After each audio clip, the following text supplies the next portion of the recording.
এদের রক্তে দোষ আছে, নরপশু, নরাদম, এইগুলারও কিন্তু একদিন ইতিহাসে সীমার কিন্তু কেউ শ্রদ্ধা করে না, মোহাম্মদ বিবেককে কেউ শ্রদ্ধা করে না।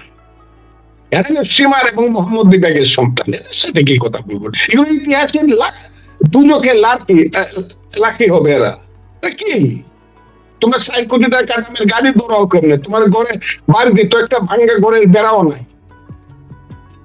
এই যে মানসিকতা, আপনি তাদের কথা শুনতে বলেন আমাকে, যারা বেয়াদবের মতো কথা বলে। আমার নাম বলার সময় এটাও বলে না জনাব ফজলুর রহমান, অথবা ফজলুর রহমানও বলে না। এক্সাম্পল আমি আপনাকে বললাম, এরা আমাদের দেশ ঠিক করে দিবে না, এরা দেশের মালিক না, দেশের মালিক হলে জনগণ।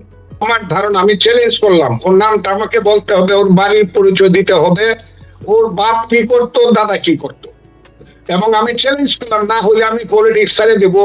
ও হয় আলবদরের ছেলে, না হয় রাজাকারের ছেলে। আমি কথাটা হয়তো মুক্তিযুদ্ধের মাধ্যমে তার বাপ দাদা কোনোভাবে আলবদর রাজাকার হওয়ার কারণে প্রাপ্য শাস্তি পাইছিল, এবং সে যে কথাটা বলছে প্রতিহিংসা পরায়ণতা থেকে, ওই আলবদরের ছেলেকে আমি বলতে চাই, আমি ১২০০ মুক্তিযোদ্ধার কমান্ডার ছিলাম, তার মধ্যে ১১০০-র উপরে ছিল মুসলমান, তাইলে আমরা আর ৭০-৮০ জন ছিল হিন্দু সম্প্রদায়ের লোক, তাইলে আমরা ১১০০ জন মুসলমান ছিলাম।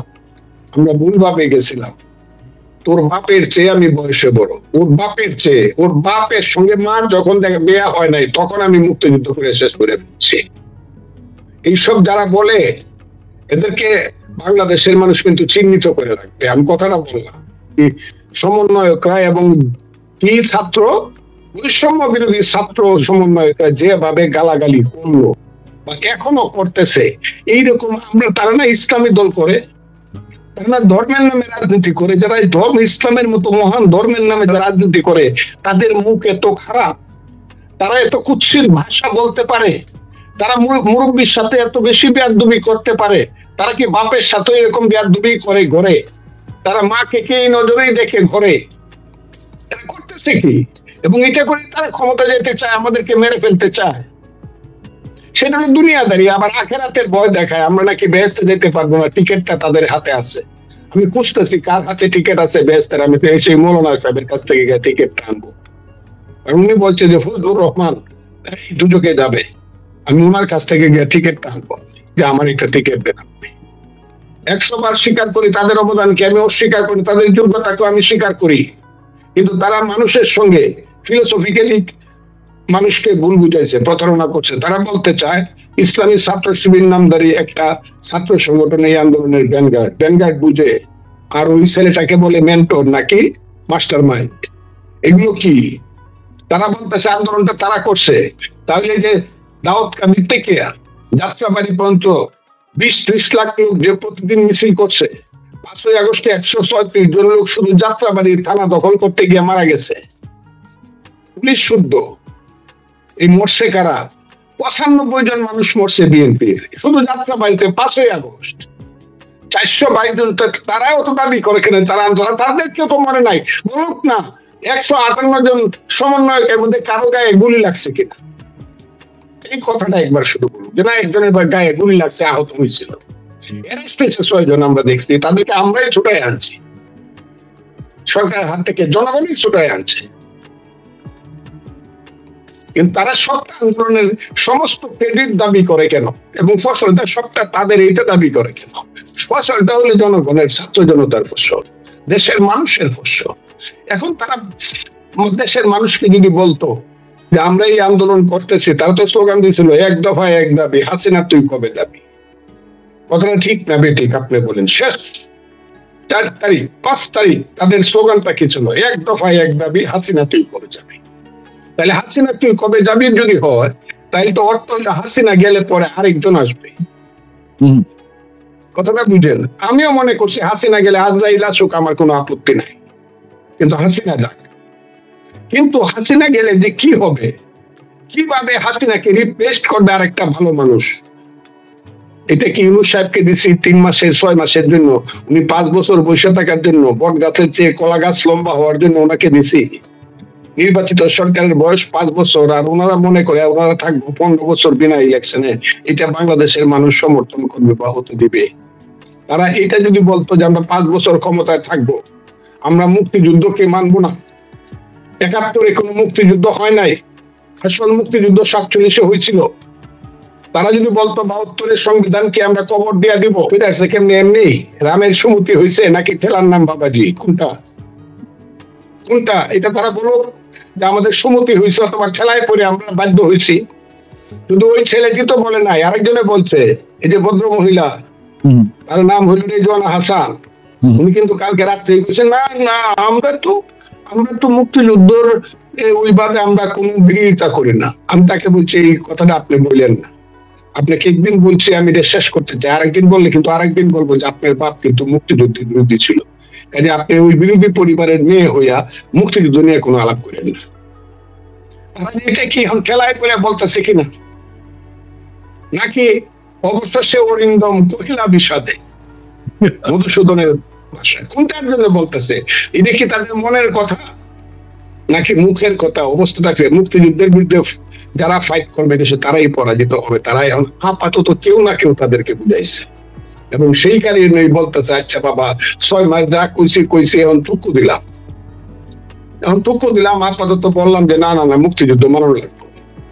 আর 24 এই যে বলছে, কিন্তু দেখলাম একটু আবার দেখলাম 69 আর 24, 71 আর 24 এই দুইটা শব্দ একসাথে উচ্চারিত হবে না, এদের রক্তে দোষ আছে, নরপশু নরাদম, নারী হত্যা শিশু হত্যা করে বড় বড় করে কয়, আর আলবদরের ছেলেরা এদের স্টেটমেন্ট নেয় আর হাততালি দেয়। এইগুলারও কিন্তু একদিন ইতিহাসে সীমার রে কিন্তু কেউ শ্রদ্ধা করে না, মোহাম্মদ বিবেককে কেউ শ্রদ্ধা করে না, এরা সীমার এবং মোহাম্মদ বিবেকের সন্তান, সাথে কি কথা বলবো? এগুলো ইতিহাসের দুজকে লাঠি হবে এরা কি? তাদের সাথে আছে 2-3 জন, এদের সবার নাম সমন্বয়, এরা এখান থেকে টিকিট দিয়ে দেয়, এই যে কার্ডটা লয়ে যাও তোমরা সমন্বয়। জীবনে ছেলেটি পলিটিক্স করে নাই, এই কার পুত্রে মানুষে জিজ্ঞাসা করে থানায় গেলে, এই কার পুত্রে নাকি সমন্বয়, ও কালুর পুত, কালু কি করে, মাটি কাটে, ও কি করতো, পলিটিক্স করতো, ফান্দহন্দারি করতো। এই ছেলেটিকে সমন্বয় করেছে, তার ডরে ওসি কাঁপে, ইউনু কাঁপে। একটা অপসংস্কৃতি শুরু হয়েছে, অপসংস্কার। 3টা জেনারেশন নষ্ট হয়ে যাচ্ছে, লেখা নাই পড়া নাই, সব শুধু সমন্বয়ক হইতে চায়। আর ডিসি সাহেবের সাথে বৈশা, অফিসিয়ালদের সাথে বৈশা চাকরি বাকরির ব্যাপারে টাকা পয়সা নিয়ে তারা নিজেদেরকে ধনী মানুষ হিসেবে প্রতিপন্ন করতে চায়, লেখাপড়া করতে চায় না। আপনি কি বলতে চান যে তাদের ইচ্ছা? আর এরা যারা, আমি ধরি তাদের মধ্যে 2জন বেস্ট বয়, সমন্বয়ক না, সমন্বয়ক যে বৈষম্য বিরোধী ছাত্র, তার নাম বলেন, একজনের নাম হইলো হাসনাত আব্দুল্লাহ, রাইট, 1 নম্বর, 2 নম্বর সার্জিস আলম, রাইট, 1 এবং 2 তাদের 6 মাস আগে চেহারা কি ছিল, এখন তাদের চেহারা কি হয়েছে? মানুষ তো দায়িত্ব পাইলে পরে, আমেরিকার মতো রাষ্ট্রপতির প্রেসিডেন্টের দায়িত্ব পাইলে পরে ওবামার মতো লোকের শরীর হালকা হয়ে যায়, কাজ করতে করতে চেহারা নষ্ট হয়ে যায়। আর এদের চেহারা কেন টমেটোর মতো লাল হইল? এরা কেন সকাল বিকাল রাত্র দুপুর 4টা পোশাক বদলায়? আমি তাদের পিতা, তারা আমার সন্তান, আমি তাদের কাছে হাত জোর করে তোমাদের মানসিকতার কথা বলতে, এই মানসিকতায় তো আমার দেশে যুব সমাজ, ছাত্র সমাজ, তরুণ সমাজ গড়ে উঠবে না। তোমরা 60 কোটি টাকা দামের গাড়ি দৌড়াও কেমনে? তোমার ঘরে বাড়িতে তো একটা ভাঙ্গা ঘরের বেড়াও নাই। এই যে মানসিকতা, আপনি তাদের কথা শুনতে বলেন আমাকে, যারা বেয়াদবের মতো কথা বলে। আমার নাম বলার সময় এটাও বলে না জনাব ফজলুর রহমান, অথবা ফজলুর রহমানও বলে না। এক্সাম্পল আমি আপনাকে বললাম, এরা আমাদের দেশ ঠিক করে দিবে না, এরা দেশের মালিক না, দেশের মালিক হলো জনগণ। আপনি বাংলাদেশের সংবিধানের 7 আর্টিকেলে যান, কি লেখা আছে? গত 54 বছর যাবত পৃথিবীর সব সংবিধানে লেখা আছে দেশের মালিক জনগণ। সেই জনগণের কাছে যান, ভোটের রায় নেন, দেখেন কে বলে জনগণ কাকে দায়িত্ব দেয়। আমি তো সেই কথাটা বলছি, এটা বললে আপনার মুখ কালো হয় কেন? কেন আমাকে বকাবকি করেন? আমি গণশত্রু, আমি ভারতের দালাল, এই কথা কেন বলেন? আমি ভোট চাইলে ভোট করবেন না? একটা ভোটের জন্য 30 লক্ষ লোক মারা গেছে। 1970 সালের 7ই ডিসেম্বর একটা ভোট দিছিল, শেখ মুজিবুর রহমানের নৌকা মার্কায় আওয়ামী লীগ দিছিল, সারা পাকিস্তানের মেজরিটি বানাইছিল। ইহিয়া খান ভুট্টোরা মানে নাই বলি যুদ্ধ হয়েছিল বাংলায়। যদি সে ক্ষমতা দিত যুদ্ধটা তো হইতো না। একটা ভোটের জন্য যুদ্ধ 30 লাখ লোক মারা যেতে পারে, এটাই তো মেইন জিনিস। সেই ভোটটা চাইলে আপনি আমাকে ভারতের দালাল বলবেন, গণশত্রু বলবেন, আমরা ভোটের জন্য আমরা কি রক্ত দিছি নাকি? তাইলে কি 3 জন ছেলেকে অ্যাডভাইজার বানানোর জন্য দেশের মানুষ রক্ত দিছে, আর 152 জন সমন্বয়ক বানায় সুন্দর সুন্দর কাপড় চোপড় পরাইবার লাগি রক্ত দিছে, আর বকা শুনবার লাগি প্রতিদিন। আর নিজেরা অফিসে মারামারি করে, মেডিকেল হাসপাতালে যাবে, রাজপথে মারামারি করে পড়ে থাকবো, তার জন্য মানুষ ভোট তাদের বিরুদ্ধে সাথে আন্দোলন করছিল না 5ই আগস্ট। ভোট করার জন্য না করতে কিসের জন্য করছে? না, কিন্তু তোমাকে যদি সকালে ভোট করার জন্য আমি আন্দোলন করি না, আমি বলবো তোমাকে তো আমি ওই সমন্বয় বানানোর জন্য, কি বলে, উপদেষ্টা বানানোর জন্য আন্দোলন করে নেই। কেয়ারফুলিতে আসবে কি তার অবদান? বেইমানি করে এদেরকে ছেড়ে দেন। জনগণ কিন্তু চিরদিন এদের বিচার করবে, যেমন এখন পর্যন্ত জনগণ কিন্তু এদের ফ্যাসিস্টদের বিচার চিরদিন করবে। আপনি যদি ছেড়ে দিয়ে বলেন আপনারা আইসা বলেন ইন্ডিয়ার থেকে হাসিনা সহ, এরা এসে চোখ তুললে মানুষের দিকে তাকাইতে পারবে না। শেখ হাসিনা সাথীরা বাইচা গেল জনগণের কাছে, কিন্তু তাদের ওই যে বুক ফুলায় কোনদিন বলতে পারছে আমার সিনস, আমার নাম কিন্তু সালমান রহমান, জীবনে কোনদিন বলতে পারে আমার নাম কিন্তু আনিসুল হক, আমার নাম কিন্তু উবায়দুল কাদের, এই কথাটা জীবনে কোনদিন বলতে পারবে না। আমি আপনাকে বলে দিলাম। এবং যাদের ছেলে আছে, এই যে স্বরাষ্ট্রমন্ত্রী আছে, নামটা কি, নামটা মনে থাকে না, কি নামটা, এই যে হাসিনার স্বরাষ্ট্রমন্ত্রী আছে,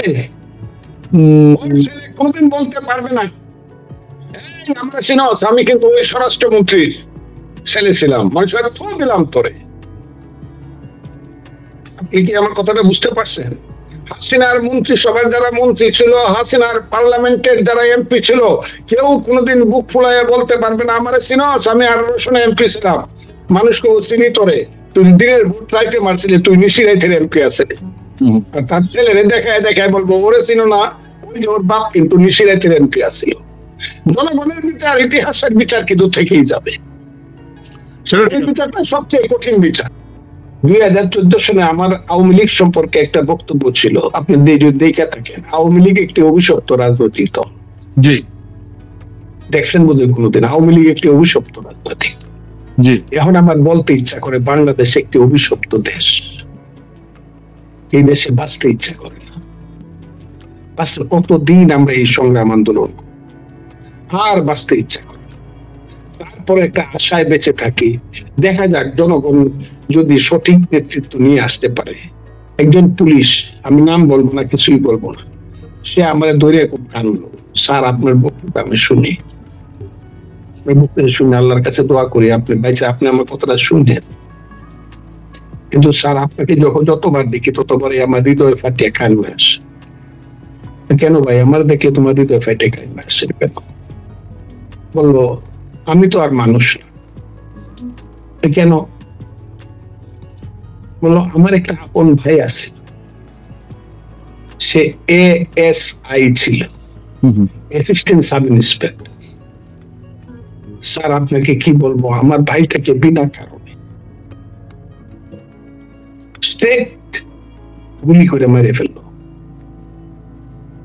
সে কিন্তু রাইফেল হাতে ছিল, ইচ্ছা করলে গুলি করতে, সে কিন্তু গুলি করে নাই, কিন্তু আমার ভাইটাকে গুলি করে মেরে ফেললো। কারা মারলো স্যার আমি ডরাই কইব না, এখন আর কইব না।